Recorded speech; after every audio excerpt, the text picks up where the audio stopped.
그래서 오늘 이 행복한 안식일에 오신 여러분들을 환영하고, 제가 오늘 준비한 말씀은요, 이 제목이 이렇습니다. 한번 다 같이 읽어볼까요? 시작. 산산이 부수어져야 하는 분. 네, 이런 제목입니다. 산산이 부수어져야 하는 분. 자, 이 말씀은 어떤 사람에 관한 이야기냐면 웃사에 관한 이야기입니다. 웃사의 이야기를 들어보신 분도 계실 텐데요. 한번 본문을 한번 같이 보시죠. 네, 사무엘 하에 있는 말씀인데요.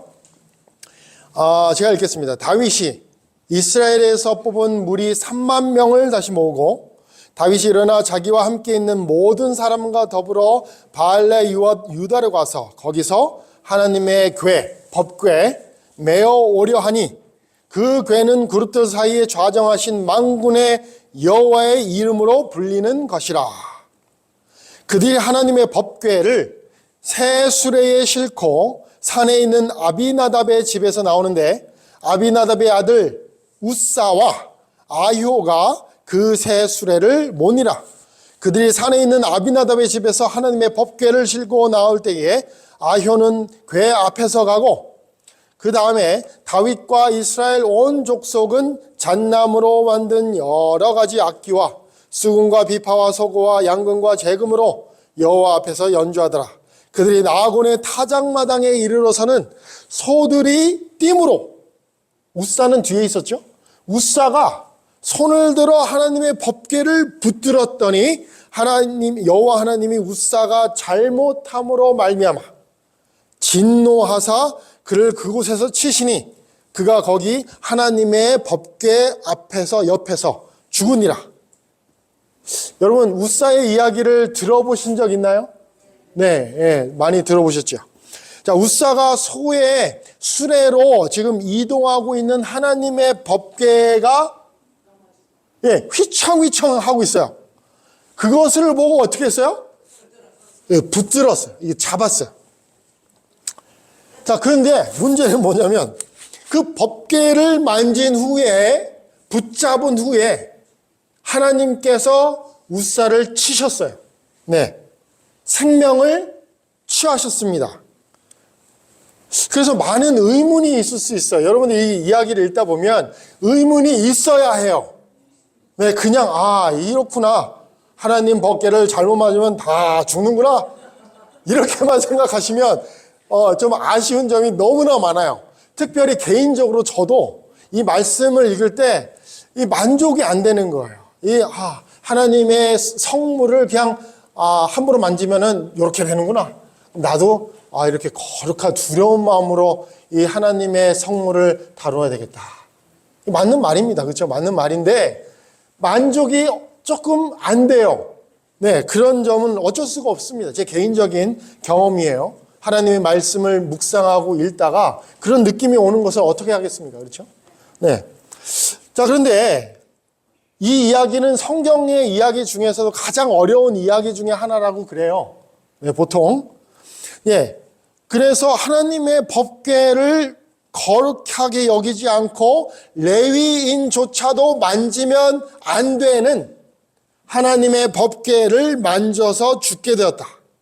그래서 하나님은 똑같은 이 범죄를 이스라엘 전체에 퍼지지 않고 더 많은 사람들이 그 죽음으로부터, 심판으로부터 보호함을 받기 위하여 웃사를 본보기 삼아 그렇게 하셨다. 이렇게 저희가 이야기를 하고 있습니다. 이 정도로 이해하면 만족이 돼야 될 텐데 아직도 저는 무엇인가 하나님께서 여기에 더 말씀을 하고 싶으신 것 같은데, 그렇죠? 생각을 해보세요.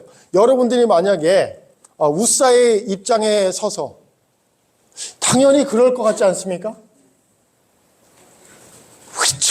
휘청하고 이스라엘에서 가장 거룩하고 하나님의 임재가 분명히 나타나는 이 거룩한 것이 지금 너 흔들릴 뿐만 아니라 이게 떨어져서 깨지게 될 것 같아. 그러니까 붙잡은 것이에요. 왜 그렇게 그 죄가 얼마나 큰 죄이길래, 그렇죠? 본보기를 삼아서 죽였다. 하나님이 심판을 내리셨다. 조금 뭔가 그 안에 무엇인가 더 있을 것 같아요. 그죠? 자, 그래서 저는 이런 이야기들을 성경 이 말씀 속에서 묵상하고 연구할 때 더 많은 진리를 담고 있을 수 있겠다라는 생각을 하게 됩니다. 자, 그 진리는 또 어떤 분에 관한 진리여야만 돼요? 예수님에 관한 진리여야만 되죠. 이 모든 성경이 누구에 대하여 증거하는 것이로다? 예수님에 대해서 증거하니까 이 어려운 이야기 속에서 조금 더 진리가 있을 수 있겠다 하는 것은 예수님이 더 밝히 빛날 수도 있겠다라는 생각을 가지고 읽어야 됩니다. 자, 무슨 말씀인지 이해가 되시죠? 성경 말씀이 좀 이상하고 어렵고 너무나 받아들이기 힘들어. 그러면 멈춘 다음에 이 생각을 해야 됩니다. 예수님이 계시다. 그 생각을 하고 다시 읽어야 됩니다. 자, 여기까지는 이해가 되신 걸로 믿고 나아가겠습니다. 자, 한 사람의 교만함에 죄를 심판하기 위하여 이 이야기를 주셨다고 저희가 보통 생각을 하는데 저는 약간 거기에 더 있다고 생각을 하고 읽기 시작했고 예수님을 중심에 두고 다시 읽기 시작했습니다. 어렵고 당혹하게 만드는 이 이야기들 속에서 예수님이 빛나게 될 것이라는 소망을 가지고 읽게 되었습니다. 자, 이 배경을 잠깐 그 이야기를 드리면 다윗이 이 사울 왕에 이어서 왕위에 올랐습니다. 그렇죠? 그런 다음에 수도를 어디로 옮겼습니까? 하나님이 아브라함과 이삭과 야곱에게 약속하신 그 땅으로 옮겼어요. 그 땅이 바로 어느 땅이에요? 예루살렘. 하나님이 자기의 이름을 두시려고 아브라함과 이삭과 야곱에게 약속하셨던 그 땅, 이스라엘이 정복을 했었죠. 그 다음에 이제 다윗이 그 땅에다가 예루살렘 성을 수도로 삼은 것입니다. 자, 이 땅이 어느 땅이냐 하면 여러분들이 어떤 분이 말씀을 해주신 것 같은데 훨씬 전에 아브라함이 그 아들 이삭을 제물로 바치려고 했었던 땅이 모리아산이었는데 그 모리아산이 바로 예루살렘이라는 땅입니다. 자, 그렇죠. 자, 그래서 지금 두 가지가 지금 일어나고 있습니다.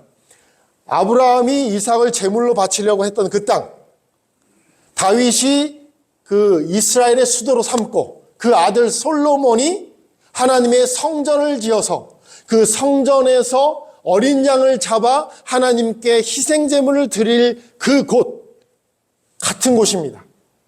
자, 이 이삭이 누구를 대표하냐면 예수 그리스도를 대표하죠. 그리고 성전에서 제사를 지내게 되는 희생 제물, 어린 양, 누구를 대표합니까? 예수님을 대표합니다. 그러니까 이 땅은 어떤 땅이에요? 예수님이 오셔서 우리의 죄를 대신 짊어지시고 희생제물로 돌아가실 땅이라는 얘기입니다. 그렇죠? 이삭이 제물로 바쳐졌던 땅. 그 솔로몬의 성전에서 어린 양이 제물로 잡혀서 태워지는 그 장소. 바로 그 주 장소와 같은 예루살렘 땅이라는 것입니다. 예수님께서 태어나시고 그 생명을 주시는 그 장소에 다윗은 하나님의 법궤, 하나님의 임재가 어디에 임하시냐면 하나님의 법궤 위에 임재하시죠. 셰키나 영광이 있으신 하나님의 임재가 어디에 있으신, 왜 거기로 오시는지 아십니까, 여러분? 율법이 있는데 그 율법 위에 특별히 뭐가 뿌려져야만 그것이 완성이 돼요. 그냥 법궤만 있으면 하나님께서 임재가 있을 수가 없을 수도 있어요. 하지만 그 법궤 위에 영광이 내려오는데 그 영광이 내려오는 이유가 그 법궤에 하나님의 어린 양, 그 어린 양의 피가 뿌려지기 때문에 하나님께서 그곳에 임재하시는 것입니다. 이 땅이 죄악으로 말미암아 어두울지라도 하나님께서는 우리와 함께하고 싶으신데 누구 때문에 우리와 함께 하신다는 것입니까? 예수 그리스도의 어린 양의 피 때문에 우리가 하나님과 화목되어서 하나가 될 수 있다는 것입니다. 그러니까 하나님의 임재는 예수 그리스도의 피가 있는 곳에 임재하신다 이겁니다. 예수님이 있는 곳에 하나님이 있고, 예수님의 피가 있는 곳에 하나님의 영광이 있다. 이런 것입니다. 자, 이해되시죠? 아무 데나 가시는 것이 아닙니다. 하나님께서 아무 데나 가실 수 있지만 그 영광의 정말 그 정점, 너무나 아름다운 하나님의 영광은 예수님이 있는 곳이어야만 합니다. 예수님의 그 보혈의 피가 있는 곳이어야만 하나님의 영광이 찬란하게 비칠 수 있다는 것입니다. 자, 여기에서 그렇기 때문에 다윗이 지금 그 땅을 수도로 삼고 성전을 세우기 위하여 법궤를 지금 모셔오는 장면이에요. 이 장면이. 자, 그래서 예루살렘 성, 이 솔로몬 성전이 보이시죠? 지금 이게 이 이미지로 복원한 건데, 이곳에 모시려고 아직 성전은 없지만 그곳에 모시겠다는 마음으로 법궤를 가지고 오는 것입니다. 자, 법궤가 이렇게 생겼죠. 그렇죠? 네, 그 법궤 안에 십계명이 있고 돌판이 있죠.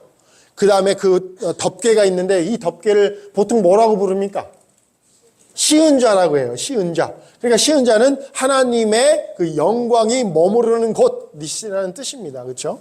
네, 예수 그리스도의 피가 그 위에 덮여지기 때문에 그렇습니다. 자, 이것을 이해하려면 이것을 또 알으셔야 됩니다. 하나님의 법에 이런 법이 있습니다. 자, 진영을 떠날 때, 이 광야 생활을 할 때, 진영을 떠날 때 아론과 그의 아들들이 성소와 성소의 모든 기구 덮는 일을 마치거든 고핫 자손, 그러니까 레위 족속의 한 족속입니다. 고핫 자손들이 와서 어떻게 옮겨야 돼요? 매야 돼. 여기 보니까 이 커다란 긴 봉이 있죠, 봉. 이것을 4명이 제사장이 들고 매서 옮겨야 되는 것입니다. 이것이 하나님의 법이에요. 네. 그러나 그 성물, 법궤는 어떻게 하지 말라고요? 만지지 말라. 그들이 어떻게 된다? 죽으리라. 그래서 만약에 이 하나님의 법궤를 옮기려면 아무나 옮기면 되지도 않고 레위 족속 중에서도 고핫 자손이 옮겨야 돼요. 고핫 자손이 어떻게 옮겨야 돼요? 수레에 옮겨야 됩니까? 아니면 매서 옮겨야 됩니까? 매서 옮겨야 돼요. 매서. 이게 하나님의 법이에요. 이해가 안 되죠? 수레에 놓고 가면 편할 텐데. 그렇죠? 인간적인 생각이 그렇지 않습니까? 수레에 놓고 가면 편할 텐데 왜 굳이 이걸 힘든데 이거 무거워요. 이거 굉장히 무겁습니다. 이거를 메고 가래요. 얼마나 갈지도 모르는데. 그러나 하나님의 법은 저희가 이해가 되든지 안 되든지 어떻게 돼요? 지켜야 돼요. 네. 지켜야 됩니다. 안식일에 우리가 돈 더 많이 벌 수 있는데 일을 안 합니다. 이해가 안 돼, 세상 사람들은. 그런데 하나님의 법이 그렇게 말씀을 하시니까 우리들은 순종하는 것입니다. 그렇죠? 이해가 완전히 안 돼요, 사실. 하나님, 하루만 문 열면 그런 게 많습니다. 그 외의 법, 이 법도 마찬가지입니다. 이 법도 이 수레임에서 이 동물들이 끌면 얼마나 편할 것을 우리를 왜 이런 고생을 시키시나. 그런데 하나님의 법이 이렇다는 것입니다. 하나님의 법은 만지지 말고 인간적으로 이해가 되지 않더라도 이것을 순종하고 따라라. 부조와 선지자에 이런 글이 있습니다. 기럇 여아림에 있었거든요. 아비나답의 집이. 그 법궤를 옮겨올 때 하나님의 명령을 직접적으로 어떻게 했다? 무시해버렸어요. 자, 이것은 누구의 죄입니까? 지금 옮길 때, 옮기는 이런 죄가 온 이스라엘의 죄예요. 온 이스라엘과 다윗 왕부터 시작해가지고 이 하나님의 법을 어떻게 하고 있어요, 지금? 깡그리 무시하고 있어요. 거기에 대해 아무런 핑계도 할 수 없어요. 이건 지금 죄를 짓고 있는 중이에요. 법궤를 수레에 몰면서 가는 그 시간이 어떤 시간이냐면 하나님의 법을 직접적으로 대항해서 어기고 있는 그런 시간입니다. 이게 굉장히 두려운 말이에요, 여러분. 하나님의 일을 한다고 생각하는데 하나님의 법궤를 모셔오는 게 얼마나 중요한 일입니까? 그렇죠? 하나님의 일을 한다고 하는데 하나님의 법을 어기면서 하고 있어. 지금 우리가 얼마나 자주 우리의 일생 가운데도 그렇게 사느냐 그겁니다. 하나님의 일을 한다고 하는데 하나님의 방법으로 안 해. 일단 전도를 하려면 말이지. 건물이 있어야 돼. 교회가 번듯한 게 있어야지 사람들이 오지 않겠냐. 프로그램이 아주 좋은 게 있어야지 사람들이 오지 않겠냐. 좀 돈 좀 있어야지 사람들에게 오는 사람들의 선물도 주고 이러지. 저희들 하나님의 일을 하나님께서 먼저 그것을 우리에게 요청하는 것이 아닙니다. 하나님께서 제자를 삼으라고 했지. 가르쳐 지켜서 하나님께서 말씀하신 것을 지켜서 순종하라고 했지.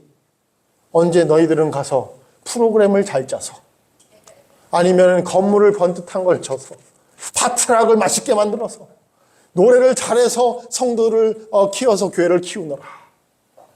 이런 말씀 안 하셨습니다. 그렇죠?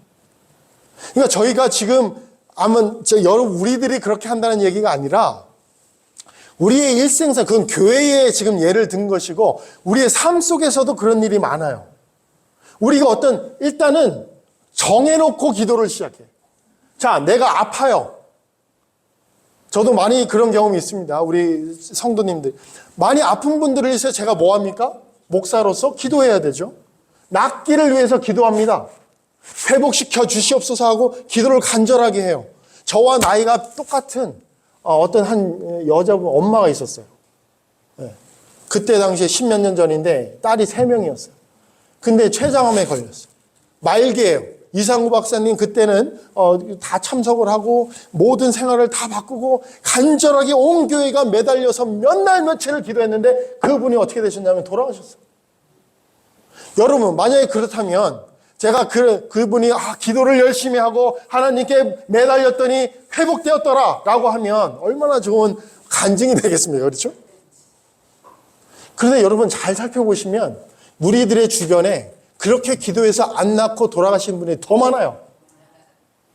그러면 그분들의 기도와 믿음은 다 가짜였죠? 그렇게 얘기할 수 없죠. 여러분, 저희가 절대로 그렇게 얘기할 수 없습니다. 어떤 사람은 낳고 어떤 사람은 안 낳고 낳았더니 저 사람은 정말 진실한 그리스도인이고 안 낳았더니 저 사람은 뭔가 모자란 사람, 이렇게 얘기할 수 있습니까? 낳아도 누구의 뜻? 안 낳아도 누구의 뜻? 그걸 이해를 저희가 해야 됩니다. 저희가 살든지 죽든지 예수 그리스도만 내 안에 있다면 내가 죽어도 괜찮지 않습니까? 그것이 죽음의 두려움을 이긴 믿음입니다. 예수님은 그런 믿음을 우리에게 원하세요. 우리가 어떤 질병을 낫게 해주고 관계를 낫게 해주고 재정을 좀 낫게 해주고 축복을 자식을 잘 되게 해가지고 그제서야 하나님 내가 당신이 살아있다는 걸 믿습니다라고 하는 믿음보다 그럼에도 불구하고 그렇지 아니할지라도 하나님께서 주시는 그것을 인정하고 받아들이는 그 믿음, 결국에는 나를 살리실 거라고 하는 그 믿음을 갖고 있는 그 믿음이 예수님이 우리에게 원하시는 믿음이에요. 그렇지 않습니까? 네. 여러분 그런 믿음을 가지시면 두려움이 사라져요. 두려움이 사라집니다. 이거 안 돼서 자식이 잘못되면 어떡하지? 라는 두려움이 사라지고 내가 이거 질병을 안고 고생하고 고통받고 이러다가 죽는 거 아신가? 그럼에도 불구하고 괜찮아요. 마음에 평안이 있어요.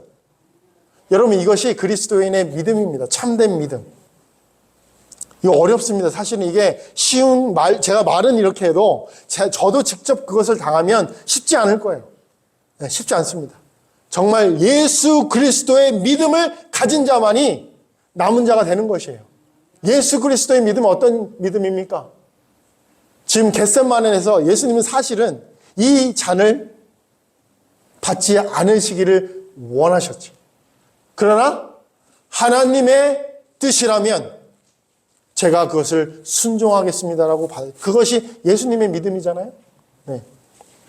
지금 다윗이 정반대의 길을 가고 있습니다. 온 이스라엘이 지금 정반대의 길을 가고 있어요. 하나님의 일을 한다고 축복을 받기 위하여 하나님이 주신 그 법을 어기면서 그 일을 행하려고 하고 있습니다. 지금 그러면 하나님께서 지금 누구에게 좀 말씀을 해주고 싶어요? 온 이스라엘과 특별히 다윗 왕에게 지금 어떤 말씀을 주시고 싶어 하는 거예요. 하나님께서. 자, 그렇다면 하나님의 백성으로서 세상의 방법으로 하나님의 뜻을 하려고 하는 것, 여기에 보면은 다윗과 그의 백성들은 성스러운 사업을 수행하기 위하여 즐거움과 자원한 마음을 그 일에 종사했으나 받을 수 있어요, 없어요? 여러분, 우리가 정말 하나님을 섬긴다고 막 이렇게 해도 하나님께서 안 받으세요. 너희가 언제 나를 섬겼느냐? 이런 두려운 마음, 그런 말을 할지도 몰라요. 너희가 언제 나를 방문했고, 언제 내가 헐벗은 것을 나에게 옷을 주어서 입혔고, 그런 말을 하신다는 겁니다. 그렇죠? 받을 수가 없어요. 우리가 했다고 생각을 했는데. 왜냐하면 당신의 명령과 일치하게 그 일이 수행되지 않았기 때문에 그래요. 엄청난 죄를 짓고 있는 거예요. 이스라엘과 다윗 왕이. 그렇죠? 하나님의 율법을 알지 못하는 블레셋 사람이 그랬어요. 자, 전쟁이 일어나서 블레셋 이 군인들이 하나님의 법궤를 뺏어서 갔죠. 엘리 제사장이 그거 듣고 죽었잖아요. 그렇죠? 자, 그래서 법궤를 뺏어서 갔는데 이상한 일이 나. 전염병이 돌고 사람들이 죽고 신전이 막 망가지고 그러니까 블레셋 사람들이 이상한 기운을 느껴서 이 법궤를 이스라엘에게 보내버려야 되겠다. 그래가지고 보낸 방법이 어떻게 돼요? 수레에 실어서 보냈어요. 그 방법을 하나님을 믿지 않은 그 이방인들이 쓰는 세상의 방법을 누가 쓰고 있는 거예요, 지금? 다윗 왕이 지금 쓰고 있는 거예요. 이스라엘 백성들이 그걸 다 찬동하면서 하나님의 일을 하겠다고 한 거예요. 그러니까 하나님께서는 이거를 좀 말씀해 주시고 싶은 거예요. 네. 하나님의 일을 사람의 방법대로, 세상의 방법대로 하면 하나님의 일을 하는 것이 아니라 누구의 일을 하는 거예요? 사람의 일을 하는 것입니다. 네, 정말 두려운 마음으로 저도 지금 생각을 하고 말씀을 드리는 겁니다. 저도 사실은 하나님의 일을 하고 있다고 생각을 했지만 어떻게 보면 어떤 부분에서는 제 개인의 영광을 위해서 했던 일도 있었을 거예요. 그래서 회개하는 것입니다. 네. 그래서 저희가 우리 인생을 돌아보고 우리 교회의 어떤 그 모습을 보고 생각해야 될 것은 내가 지금 하나님의 일을 하나님의 방법대로 하고 있는가? 아니면 내가 생각했을 때 최선의 방법대로 하고 있는가? 이걸 고민을 해봐야 되는 것입니다. 자, 그래서 여기 사무엘서 아까 읽었던 말씀인데 그런 와중에 배경을 설명드렸어요.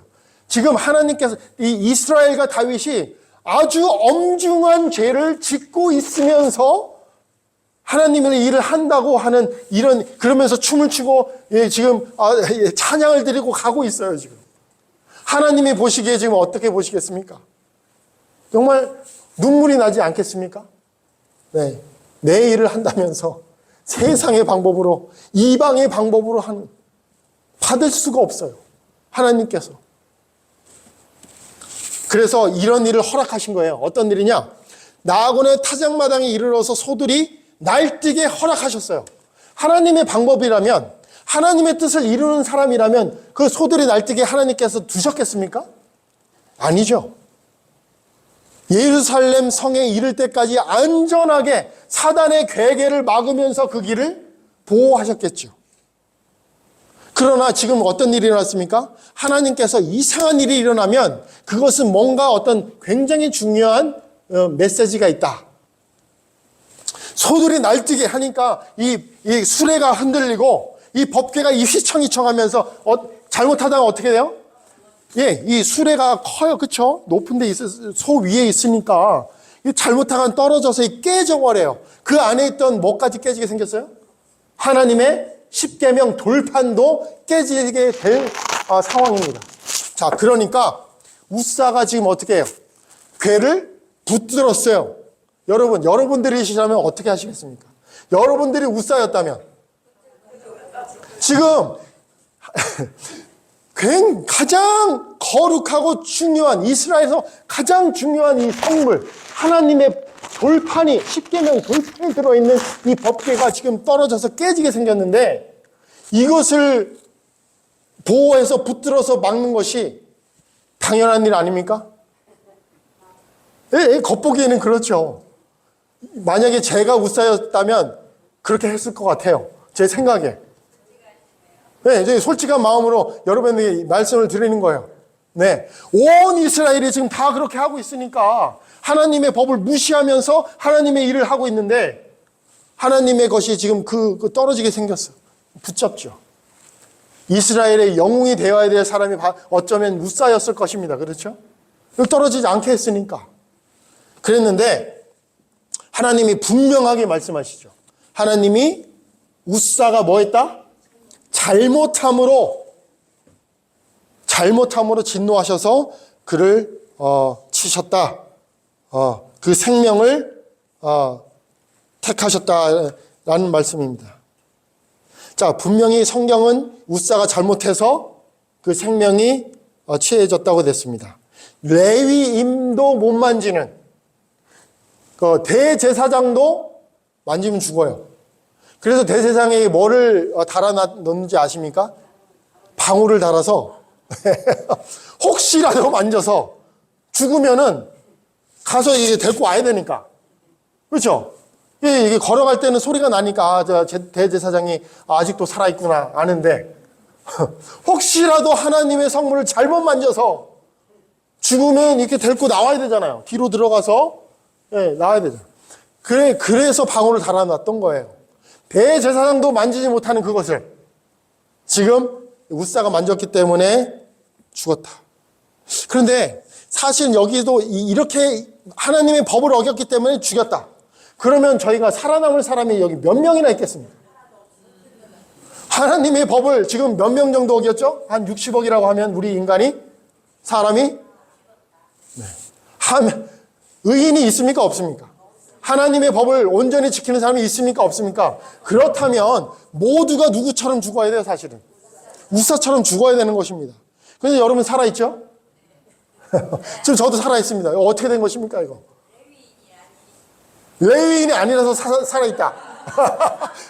굉장히 재미있는 말씀. 우리가 이런 식으로 이 성경을 공부하고 연구를 해야 되는 거예요. 여러 가지 질문을 던지면서 이것이 왜일까? 누구를 중심에 놓고? 예수님을 중심에 놓고. 자, 그러면 예수님을 중심에 놓고 우리가 왜 이런 일이 일어났는지 한번 보십시다. 자, 만약에 우사가 붙잡지 않았다면 어떤 일이 일어날 가능성이 많아요? 법궤가 떨어져서 그 뚜껑이 날아가 버리고 그때는 돌도 많고 이 땅이 콘크리트 이 좋은 땅이 아니지 않습니까? 그러면 거기에 이 높은 데서 떨어졌으면 열려서 날아가 버리고 그 안에 있던 이 돌판이 깨졌을 거예요. 네, 깨졌을 것입니다. 십계명, 하나님의 거룩한 법, 그 십계명 돌판이 깨져버렸을 거예요. 네. 그런데 지금 우사가 붙잡지 않았다면 깨졌을 거예요. 그렇죠?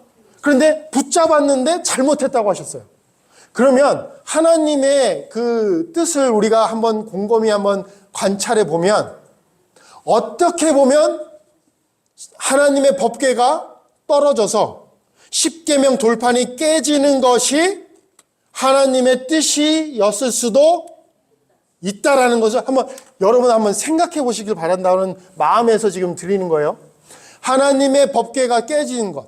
십계명이 십계명 돌판이 깨지는 것이 하나님의 뜻이었을 수도 있겠다는 이 생각이 자연스럽게 드는 거죠. 왜냐하면 붙잡은 것이 잘못됐다고 했으니까. 그렇죠? 이해되시죠? 이게 좀 헷갈리지 않기를 바랍니다. 여러분, 좀 헷갈리죠? 자, 근데 성경에 보면 십계명을 깬 사건이 있어요. 십계명 돌판이 깨져버렸던 사건이 한 번 있습니다. 아까 지금 아주 흥분된 목소리로 말씀을 하셨는데 모세의 그 시내산으로 우리가 한번 가야 됩니다. 모세의 시내산에서 하나님의 이 십계명 돌판이 깨져버렸던 적이 있어요. 그렇죠? 한번 읽어보십시다. 진에 가까이 이르러 그 송아지와 그 춤추는 것들을 보고 크게 노하여 손에 그 십계명 돌판들을 산 아래로 던져서 어떻게 했다? 깨뜨렸다. 자, 하나님의 십계명이 깨졌어요. 여러분, 성경을 보시면, 그 출애굽기 보시면 하나님이 모세에게 너 십계명 왜 깼느냐? 잘못했어. 라고 하는 글귀가 있습니까? 없습니까? 없어요. 네. 하나님의 십계명을 네가 왜 던져서 내가 모세야, 너가 화나는 건 알겠다. 그런데 그거를 굳이 내가 그걸 손수 써서 너한테 줬는데 그것을 화난다고 그냥 깨버리면 어떡하냐? 그렇게 말씀하실 수도 있잖아요. 그렇죠? 근데 그렇게 말씀 안 하셨어요. 다른 돌판을 가져와라. 다시 써주겠다. 그 말뜻은 무엇입니까? 우리가 곰곰이 생각하면 그 돌판이 깨졌어야만 했다는 것입니다. 자, 왜 이런 말씀을 드리냐면 지금 온 이스라엘 백성들이 지금 뭐 하고 있어요? 범죄하고 있어요. 우상을 숭배했죠? 그것이 하나님이라고 부르면서 아론까지도 동조해가지고, 그러니까 온 이스라엘이 지금 어떻게 되겠어요? 만약에 하나님의 법이 우상을 섬기지 말라고 하는 그 법을 어기면 다 어떻게 된다? 다 죽어요. 근데 그 법이 모세가 가지고 와서 지금 이스라엘에게 선포를 해버리면 어떤 상황이 이루어져요? 하나님께서 온 이스라엘을 어떻게 하셔야 돼요? 진멸하셔야 돼요. 진멸. 그래서 모세에게 이런 말씀도 하셨어요. 하나님이 미리 아시고 이런 말씀하셨어요. 모세에게 이르시되 내가 이 백성을 보니 목이 뻣뻣한 백성이라, 죄인이란 얘기죠. 그런즉 내가 하는 대로 그냥 내비둬라. 그들에게 진노하여 그들을 어떻게 할 것이다?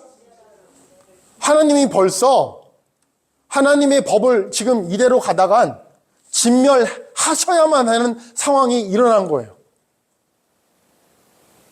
자, 여러분, 이것은 이스라엘이 지금 하나님께 지금 법을 받고 있는 모세가 받았는데 그것이 이스라엘 백성에게 가고 있는 상황이었죠. 산 아래로 내려가면서.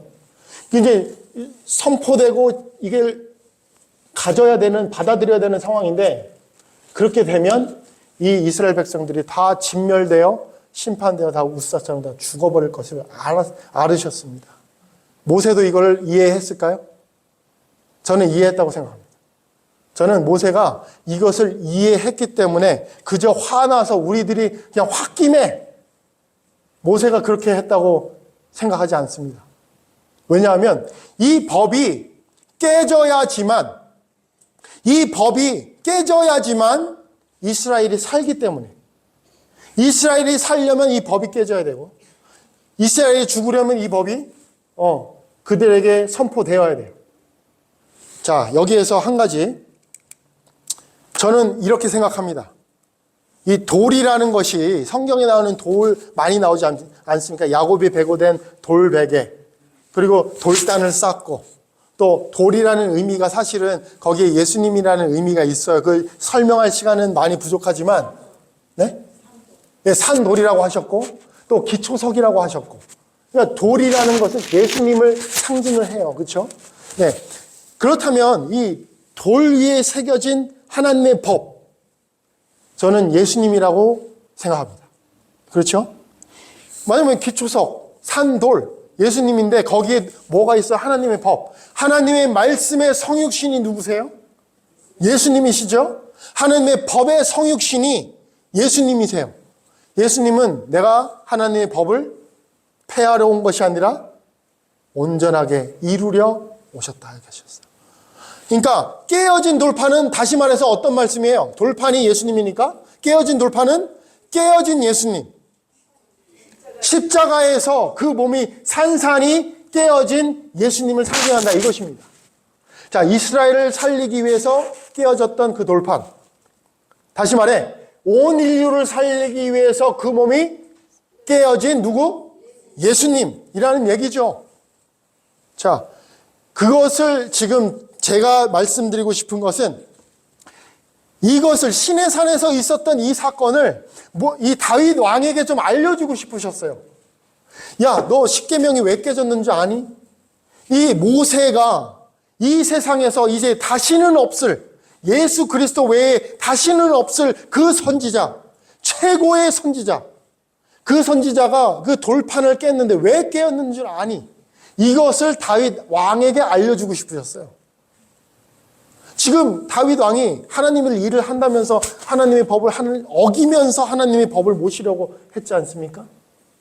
절대로 이루어질 수 없는 일이에요. 그것을 다윗 왕에게 교훈을 주시려고 하셨습니다. 그래서 이 법궤가 떨어져서 십계명이 떨어져서 깨졌다면 어떤 사건을 생각했을 거예요? 신의 산을 생각했었겠죠. 아, 그렇다. 우리가 지금 이렇게 온 이스라엘이 나부터도 시작해서 하나님의 법을 어기면서 하나님의 일을 한다고 우리가 생각했던 우리가 다시 한번 온 나라가 회개하여 하나님께 돌아와 하나님의 방법대로 하나님의 나라를 세우자라고 가지 않겠습니까? 그렇죠? 그러는데 그 일을 누가 막은 거예요? 우사가 막은 거예요. 자, 이 똑같은 사건이 신약에 나옵니다. 신약에 지금 마태복음 16장 21절, 23절에 이런 한번 같이 읽어볼까요? 시작. 이때로부터 예수 그리스도께서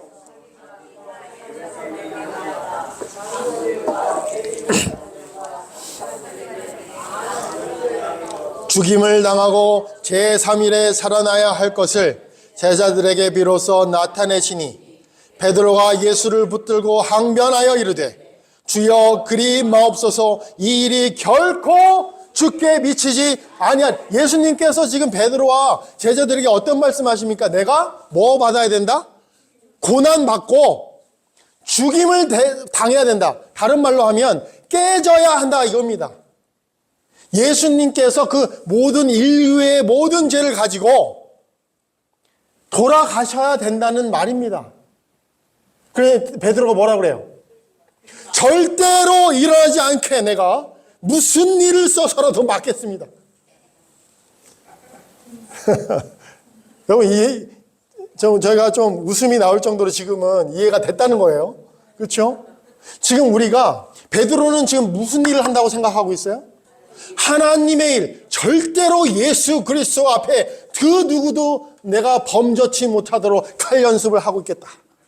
그래서 실제로 썼죠. 실제로 써서 그 군인의 귀를 베었죠. 그렇죠? 네. 절대로 이 예수님에게 어떤 일이 일어나지 않도록 내가 내 목숨을 걸고 맡겠다. 그것이 하나님의 일을 한다고 하면 안 되는데 간절히 믿었던 것이죠. 그래서 지금 저는 이 예수님의 말씀을 듣고 좀 충격을 받았어요. 사실은. 예수님이 베드로에게 뭐라고 하셨어요? 얼마나 두려운 말씀입니까? 내 자신은 하나님의 일을 하려고, 예수님, 제가 예수님을 위해서 몸과 내 모든 것을 바쳐서 예수님을 보호하고 예수님의 일을 하겠습니다라고 한 그에게 예수님이 사탄아 물러가라 이런 말씀하셨어요. 여러분 저는 이런 말을 듣고 싶지 않습니다. 열심히 한다고 했는데 내가 너를 모른다 라고 하는 말씀, 그 말씀 듣고 싶지 않습니다. 여러분들 듣고 싶지 않죠? 네. 왜 이런 말씀을 하느냐? 왜 베드로 이 말씀을 보세요. 예수께서 돌이키시며 베드로에게 이르시되 사탄아 내 뒤로 물러가라. 너는 나를 넘어지게 하는 자로. 지금 베드로를 베드로라고 부르시는 게 아니고 베드로가 지금 어떠한 모습으로 나타나 있어요? 사단의 모습으로 나타나 있어요. 그렇죠? 사단의 모습으로 나타났기 때문에 너는 나를 넘어지게 하려는 자로다. 내가 하나님의 일을 생각지 아니하고 도리어 사람의 일을 생각하는도다 하시고. 지금 그래서 베드로가 사단이 되어버렸습니다. 그렇다면 하나님 마찬가지로 예수님이 죽지 못하도록 고난받지 못하도록 막았던 베드로, 그 법궤 하나님의 십계명의 돌판에 떨어지지 않도록 막았던 우사, 지금 동일한 선상에서 말씀을 저희가 보고 있는 것입니다. 예수 그리스도가 이 땅에 오셔서 우리의 죄를 가지시고 고난받아 돌아가시지 못하도록 하는 것이 누구의 일이에요? 사단의 일입니다. 사단의 일. 네. 사단의 일이기 때문에 우리가 그 자리에 서면 안 됩니다. 오늘 오전에 잠깐 말씀드렸지만 그것이 바로 우리가 안식에 참여하지 못하도록 하는 사단의 계획입니다.